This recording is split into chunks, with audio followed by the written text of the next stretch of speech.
السلام علیکم، صبح بخیر۔ امید کرتی ہوں آپ سب خیریت سے ہوں گے۔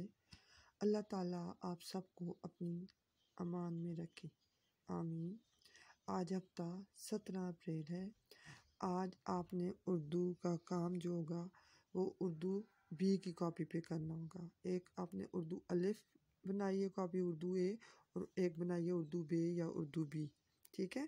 تو آپ نے آج کیونکہ یہ گرامر کا کام ہے تو آپ نے اس کو اردو بے کی کاپی پہ کرنا ہے۔ تو پہلی بات جو ہے اس میں ہم فعل اور اس کی اقسام کریں گے اور دوسری اپلیکیشن کریں گے۔ تو آئیں پہلے میں آپ کو بتاتی ہوں کہ فعل کسے کہتے ہیں اور اس کی کتنی اقسام ہے۔ فعل انگلش میں اس کو کہتے ہیں ورب، ٹھیک ہے۔ ورب کسی کام کو، کسی ایکشن کو ظاہر کرتا ہے، کسی کام کو، جیسے کپڑے دھو رہے ہیں، کھانا پکا رہے ہیں، لکھ رہے ہیں، کھیل رہے ہیں، تو یہ سارے جو ہیں لکھ رہے ہیں، کھیل رہے ہیں، کپڑے دھو رہے ہیں، کھانا پکا رہے ہیں، تو یہ سارے فعل کہلاتے ہیں۔ تو وہ کلمہ جس میں کسی کام کا کرنا، ہونا یا سہنا پایا جائے فعل کہلاتا ہے، ٹھیک ہے۔ مثلاً شازیہ تصویر بناتی ہے، اس میں تصویر بناتی ہے، کیا ہے؟ فعل۔ اسلم کھانا کھائے گا، تو یہ کیا ہے؟ کھانا کھائے گا، فعل ہے، ٹھیک ہے۔ اسی طرح ہے فعل کی اقسام۔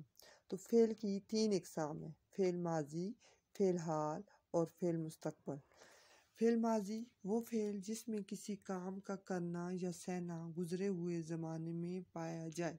مثلاً سعد نے خط لکھا، ظفر بازار گیا، ٹھیک ہے۔ تو اس میں آپ نے دیکھا ہے کہ خط لکھا جو ہے کبھی مطلب آج نہیں لکھا، اس سے پہلے لکھا ہے۔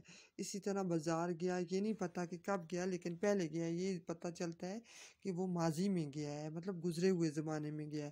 اسی طرح فعل حال وہ فعل جس میں کسی کام کا کرنا، ہونا یا سہنا موجودہ زمانے میں پایا جائے۔ موجودہ زمانے میں مطلب جیسے ابھی آپ کر رہے ہیں، زویب اسکول جاتا ہے، ناصر پھل بیچتا ہے، تو ان مثالوں کے علاوہ بھی آپ مثال دے سکتے ہیں، اپنی مثال دے سکتے ہیں کہ میں لکھ رہا ہوں، میں کھانا کھا رہا ہوں، میں کھیل رہا ہوں۔ تو یہ ساری باتیں کیا ہوں گی؟ فی الحال میں آپ جو کام کر رہے ہیں۔ اور فعل مستقبل وہ فعل جس میں کسی کام کا کرنا، ہونا، سہنا آنے والے زمانے میں پایا جائے۔ جیسے مطلب میں کراچی جاؤں گا، کل بارش ہوگی یا آئے گی، اشرف خط لکھے گا، یا آئے گی نہیں ہوگی آپ لکھیں گے، ٹھیک ہے۔ تو یہ سارے فعل ہیں۔ مجھے یقین ہے یہ آپ کو آ گیا ہے۔ اس کے بعد ہماری درخواست ہے، سب سے پہلے آپ اگلے پیج پہ ہیڈنگ دیں گے، درخواست برائے رخصت بیماری۔ اس کے بعد آپ شروع کریں گے بخدمت جناب پرنسپل صاحبہ، کیونکہ ہماری پرنسپل جو ہے وہ فیمیل ہے، اس لیے صاحبہ۔ پاکستان انٹرنیشنل پبلک اسکول ہو کالج ایبٹ آباد، جناب عالیہ، ادھر جناب اعلیٰ بھی لکھ سکتے ہیں، جناب عالیہ اور آگے یہ نشان۔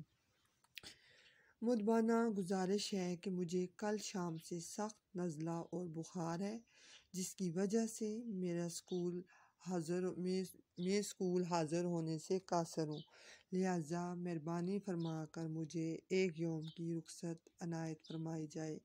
عین نوازش ہوگی، العارض آپ کا، لڑکے لکھیں گے آپ کا اور لڑکیاں لکھیں گی آپ کی تابع فرما شاگرد۔